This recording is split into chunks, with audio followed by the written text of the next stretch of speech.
For this problem, we're going to apply a normal distribution using a couple of different methods. The problem suggests a way to do it by pointing out some nice percentages that 50% of data are within 2/3 of a standard deviation, 68% within one standard deviation, 95% between two standard deviations, and 98% between 2 1/3 standard deviations. And then we're given some information about a study related to babies that were born addicted to cocaine. In the study, they found the average was 56 babies born, I think that was in a given year, and there was a standard deviation of 3. So using the empirical rule as presented here, what is the approximate percentage of days in which the number of cocaine-addicted babies, days, here we go,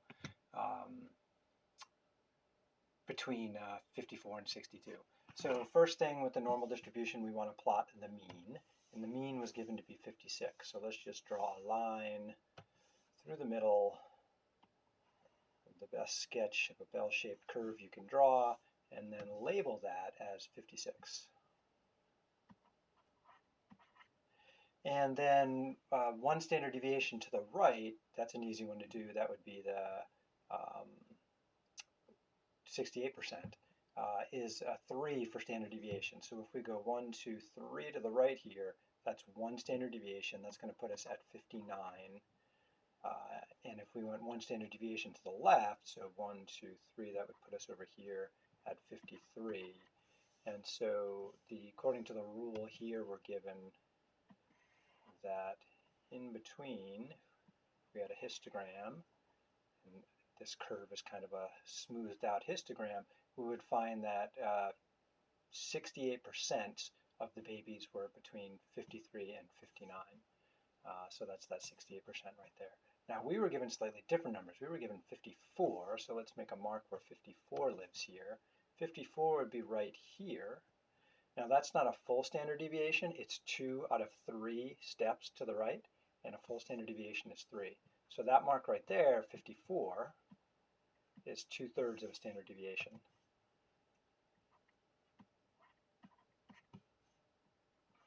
So we'll draw a line there. Okay, and we have some information about 2/3 of a standard deviation right here. The other number is 62. That's a little farther out this way. So let's make a mark for that one. 59, 60, 61, 62 out here. Oops. Get my pen back. 62. So that was another 3 away from 59. So from the mean, we jump 3 and 3 again to get to 62. That would be 2 standard deviations to the right. So 62 has a z-score of +2.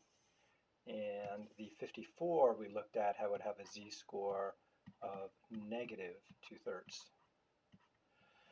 Now the rule here says 50% are within 2/3. So if I grab the other mark for 2/3 on the other side, so go 1 2/3 of a standard deviation here, between here and here I would expect 50% of the data. Well, since this distribution is symmetric, this region right here would have to have half of that 50% because it's to the left of the mean. So I'm going to make a mark here that this right here is 25% of our data.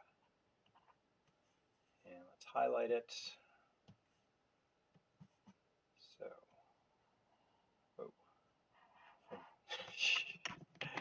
sometimes I have a bit of a hard time with my highlighter.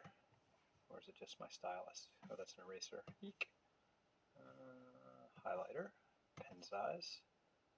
It's as big as it gets. That seems weird. Oh no, I pushed the wrong button. Bear with me. Ooh, that's a nice big highlighter. Yeah, there's what I'm talking about. Okay, so 25% of the data is from the mean to 54, because that's part of this rule right here. And then 2 standard deviations to the right. Let's use green. That would be this rule right here. So if I went 2 standard deviations on this side, and then 2 standard deviations on this side, all the way from this green line to that green line would represent 95% of my data. Now I only have half of that from here to here. So let's see, what's half of 95, excuse me. Half of 95 is what, 45, 46, 47 and a half. So this region right here should have 47.5% because it's half of 2 standard deviations on either side. We're just going 2 standard deviations to the right. And this says fall within, which means 2 to the left and 2 to the right, half of that. And we highlight that sucker. So get green, yeah, there we go. So we got 25% in the red highlighted area. We've got 47.5% in the green highlighted area. So all together we add those up, and what do we get? No idea. Yes, I do, but I'm going to write it out anyway. 47.5% plus 25%, these are both percents, will give us the percent of babies within that range, and so we got a 0.5 there, we got 12, carry the 1, 72.5% of the data lives between 54 and 62 would be the answer to this question. Another way to go about doing this to confirm that, and again, using these rules, these aren't exact, but they're pretty darn close. We could whip out a standard deviation, or sorry, a normal distribution calculator. My recommendation was StatKey normal, and there's a link to this in the course website. And so I'm going to leave mean and standard deviation where they are for the moment. We'll get back here, shrink that.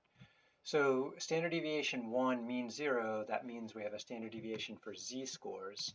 And if we were to take a look at 2/3 of a standard deviation, so that would be like 0. This one wants the -1, -0 point, bunch of 6s, then we get pretty darn close to 50% in the middle, 0.495. And again, it rounded there a little bit, so that's just approximate. That was one of the rules we were given. And we were asked to look at 2/3 of a standard deviation on one side, and, oops, wrong side, negative, and then 2 standard deviations on the other side. This is not going to let me do what I wanted to do, is it? Maybe. 2. All right. Yeah, so we can see in the middle here we get 72.5%, so it did a pretty good job. Now, if you weren't rocking the z-score thing, then we could enter the mean we were given, 56, and the standard deviation 3, and then just type in the values. So we could go for a left tail of, was it 54, and a right tail with 62. And again, that gives me the 72.5% in the middle there. So these rules given in the homework problem match what is calculated with a normal distribution. So I just double checked it another way. So I hope that was a helpful application of a normal distribution more in the near future.